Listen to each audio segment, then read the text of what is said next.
European leaders have told Greece to abide by the terms of its bailout deal or else leave the Eurozone.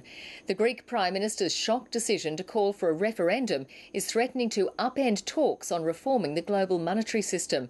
G20 leaders are gathering in France to discuss tackling the Eurozone's debt crisis.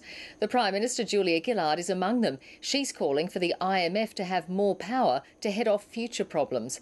From Cannes, here's Europe correspondent Philip Williams. Welcome to paradise, home to the rich and famous, and now the deeply worried. Even as the Prime Minister Julia Gillard arrived, so too had an unwelcome agenda headline: the Greek crisis that threatens to become everyone's problem. Now it is more important than ever that words become deeds. The Prime Minister suggested the International Monetary Fund needed a boost to guard against future crises, but she wouldn't be drawn on how much extra Australia would add to the pot. For Australia's part, we stand ready to participate in an increase in IMF resources.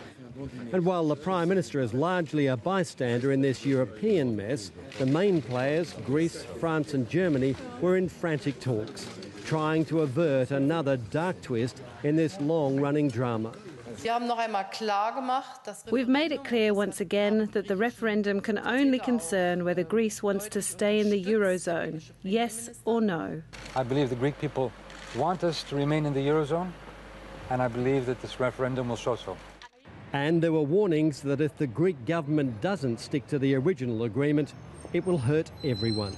Without the agreement of Greece to the programme supported by the European Union and IMF, the conditions for Greek citizens will become much more painful, particularly for the most vulnerable. The consequences will be impossible to foresee. But for millions of Greeks, the consequences are stark enough already. And any reversal of the decision to give them the final say would be seen as another betrayal by a government that itself looks increasingly fragile. This summit was never going to provide easy answers, but it's just been made a whole lot more difficult by one country and one region still deeply in crisis. Philip Williams, ABC News at the G20 in Cannes.